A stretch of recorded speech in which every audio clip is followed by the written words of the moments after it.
कल का जो झगड़ा है जिसके बाद में 2 प्रकरण दर्ज हुए हैं। दोनों प्रकरणों पर अनुसंधान प्रारंभ हो चुका है। हम सारे टेक्निकल एविडेंसेस जो है उन्हें कलेक्ट कर रहे हैं और उसके बेसिस पर फर्दर इन्वेस्टिगेशन में क्या किया जाना है वो डिसाइड किया जाएगा। और पूरे प्रकरण में जो भी दोषी पाए जाएंगे उनके विरुद्ध कार्रवाई की जाएगी और वो कार्रवाई जो है वो इस पर डिपेंड करेगी कि अनुसंधान हमारा जो है वो टेक्निकली तरीके से सही से जल्दी पूरा हो जाए।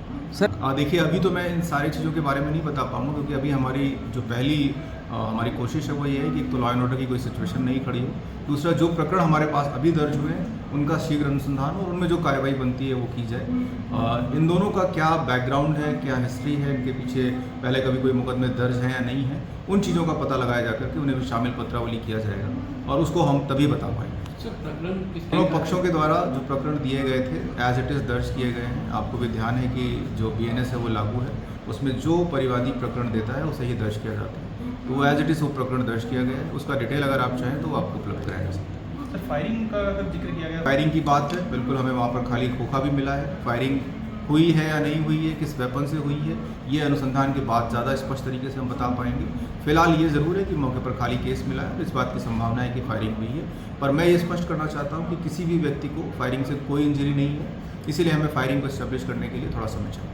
सर, वेपन जो उनको आप लोगों ने देखिए, वेपन जो है अभी हमारे पास जानकारी में जो बात आई है उसमें यह है कि लाइसेंसी वेपन का इस्तेमाल हुआ है अगर फायर हुई है तो, क्योंकि लाइसेंसी वेपन उनमें से कुछ लोगों के पास में है।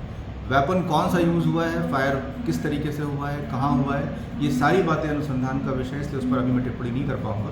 पर यह तय है कि वेपन जो है उसका लाइसेंस है और उसको हम उसी दृष्टि से देखते हुए आगे उस पर कार्रवाई करेंगे। जैसा मैं आपसे पहले ही कह रहा हूँ कि अभी हमें प्राइमा फेसाई ये बताया गया है कि वेपन का लाइसेंस है।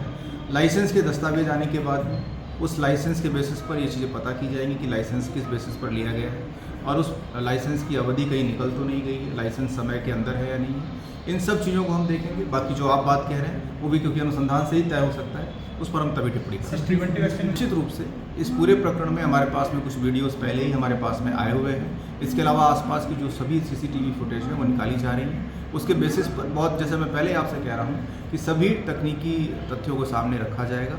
जो भी लोग बयान इसमें देना चाहते हैं, जो वहाँ मौके पर थे, उन सभी के बयान लिए जा रहे हैं। उन सभी बातों को मिला करके जो भी अनुसंधान में पाया जाएगा उसके हिसाब से फिर आगे करेंगे। दोनों को जो मौके पर मिले थे उन्हें प्रिवेंटिव एक्शन में गिरफ्तार कल किया गया था, उन्हें नियमानुसार पेश करा करके फिर आगे प्रक्रिया की जाएगी। दोनों को पुलिस प्रोटेक्शन था?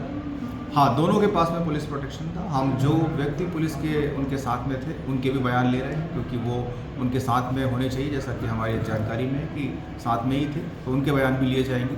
सारी बातें, जैसे मैंने आपसे पहले ही कह रहा हूँ मैं कि अभी प्रकरण दर्ज ही हुए हैं, बहुत ज़्यादा जल्दी होगी अगर मैं ज़्यादा डीप में जाकर के इस पर बातें करूँ। मैं बस ये कह सकता हूँ कि 2 प्रकरण हमारे सामने हैं, हमारे सामने एक घटना है और उसके बारे में जो भी अनुसंधान किया जाना है वो शुरू किया जा चुका है। अनुसंधान से जो बातें सामने आएंगी, वेपन कौन सा है, वेपन लाइसेंसी है या नहीं है, इन सब बातों को हम पूरे अनुसंधान के बाद ही स्पष्ट कर पाएंगे। अभी जो प्राइमा फेसाई फर्स्ट इन्फॉर्मेशन हमारे पास में है वो मैंने आपसे शेयर की। ओके।